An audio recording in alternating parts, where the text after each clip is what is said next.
नमस्कार दोस्तों। अभी हाल ही में डीआरडीओ के द्वारा high speed rocket sled ejection test किया गया है और यह टेस्ट पूरी तरीके से सफल रहा है। और अब इस टेस्ट के सफल होने से इंडिया को किसी दूसरे देश के स्लैट इजेक्शन जो टूल की ज़रूरत नहीं पड़ेगी। एंड इसके अलावा भारत के द्वारा खुद ही ऐसा कर लिया गया है, तो इससे कहीं ना कहीं इंडिया जो है इस क्षेत्र में सेल्फ डिपेंडेंट हो गया है।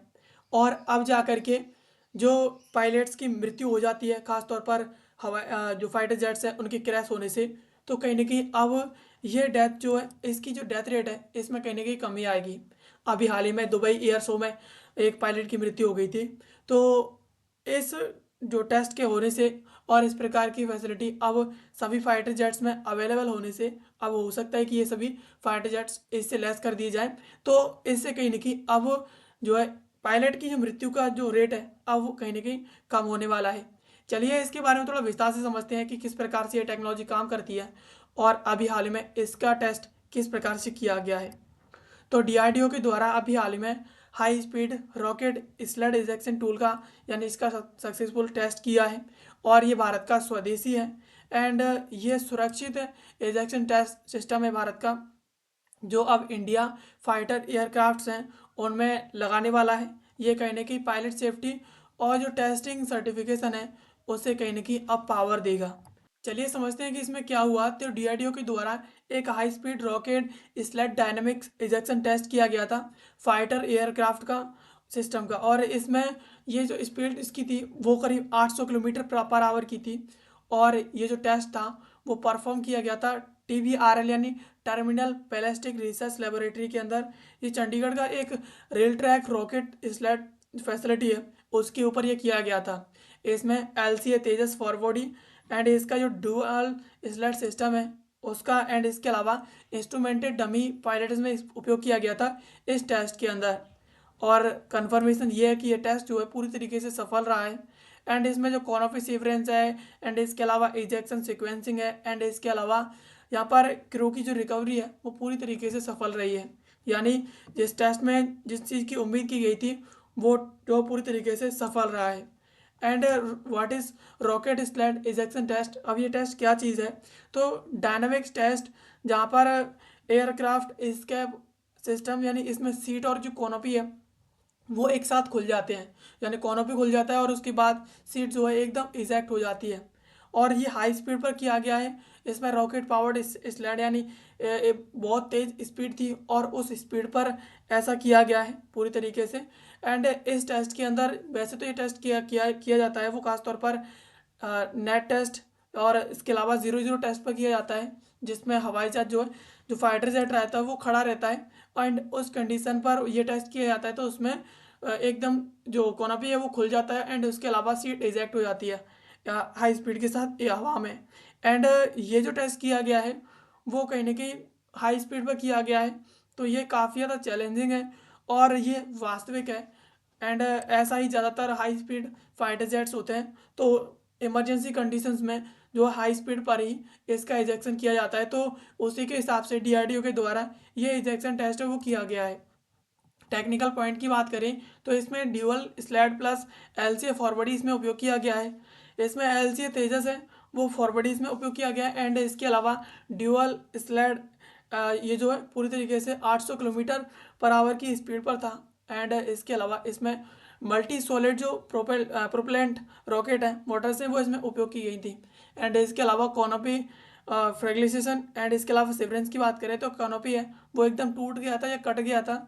एंड इसके अलावा इसमें स्पेशल जो फ्रेगलिसेशन पैटर्न है वो इसमें इस्तेमाल किया गया था। इससे क्लियर पथ हो गया था पूरी तरीके से साफ। एंड पायलट जो है बिना किसी स्मॉल इंजरी के, बिना किसी जख्म के जो है वो आसानी से वहाँ से निकल गया।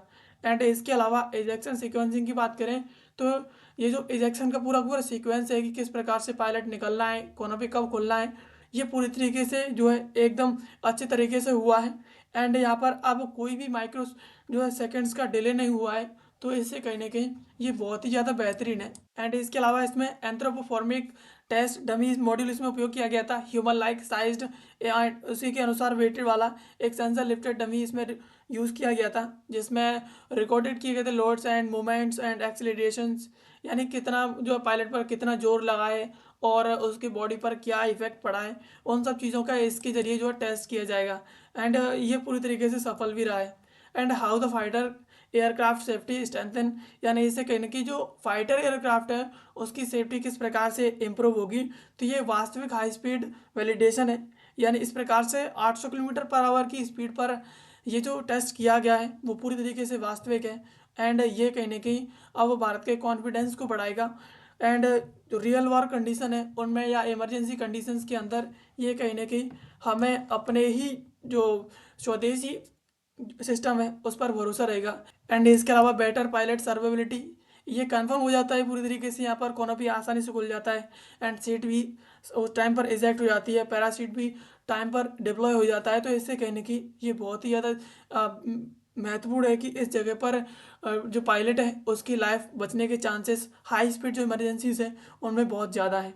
And design and refinement and different conditions, यानी data from dummy enable optimization of seat design, यानी जिस प्रकार से इसमें डमी मॉड्यूल्स के हिसाब से सीट का उपयोग किया गया था। एंड इसमें डिफरेंट डिफरेंट कंडीशंस के हिसाब से और डिफरेंट डिफरेंट फाइटर जेट्स में फ्यूचर में इसका उपयोग किया जा सकता है। यानी जो तेजस MK2 है AMC भारत बना रहा है तो उसमें इसका उपयोग किया जा सकता है। एंड इसका जो है स्पीड के हिसाब से एंड हाइट के हिसाब से इसका उपयोग किया जाएगा।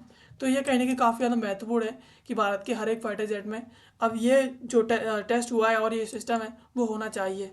अब self reliance and strategic importance की बात करें तो भारत ऐसा करके उन कुछ देशों की श्रेणी में आ चुका है जो इस प्रकार के डायनामिक इजेक्शन टेस्ट कर चुके हैं, और अब भारत एक इलाइट क्लब में शामिल हो चुका है इस प्रकार के क्रिटिकल जो है स्कैप सिस्टम रखने वाले देशों में, और पूरी तरीके से भारत अब स्वतंत्र भी है। एंड इसके अलावा रिडक्शन इन इम्पोर्टेंट डिपेंडेंस, यानी यहाँ पर भारत को किसी दूसरे देश से इन सब चीज़ों को मंगाने की ज़रूरत नहीं पड़ेगी। एंड जो है यहाँ पर high speed ejection seat testing qualification in सब चीज़ों की फैसिलिटीज़ की भारत को विदेशों से मंगाने की ज़रूरत नहीं पड़ेगी। अब भारत जो खुद ही इसका सर्टिफिकेशन कर सकता है, इसकी डिज़ाइनिंग कर सकता है, इसकी टेस्टिंग कर सकता है। यहाँ इससे कहीं ना कहीं जो कॉस्ट एंड टाइम है वो दोनों इस यहाँ पर बच जाएंगे। एंड इसके अलावा boost for Gaganyaan and other systems, तो यहाँ पर इसी प्रकार का same RTRS facility previously Gaganyaan system में parachute system, missile navigation and इसके अलावा proximity fuses and aircraft arrester system, ये सब जो है पूर्व में ही वहाँ पर उपयोग किया गया था जब इनके द्वारा जो गगनयान है उसका जो टेस्ट किया गया था। एंड इस प्रकार से ये फैसिलिटीज़ पूरी तरीके से भारत के इस सिस्टम के लिए महत्वपूर्ण है। यानी जिस प्रकार से ये जो सिस्टम बनाया गया है, अगर ये सिस्टम पहले होता तो हो सकता था कि दुबई एयर शो के अंदर जिस प्रकार से अ, उस पायलट की मृत्यु हुई वो पायलट आज सेफ होता। तो अब उसके बाद ही ऐसा किया गया है, तो कहीं ना कहीं अब ये आने वाले भविष्य में और पायलट्स की ज़िंदगी को बचा सकेगा। तो दोस्तों ये थी खबर जिसको आज की इस वीडियो में हमने समझा। एंड ऐसे वीडियोस के लिए आप हमें सब्सक्राइब कर लीजिए।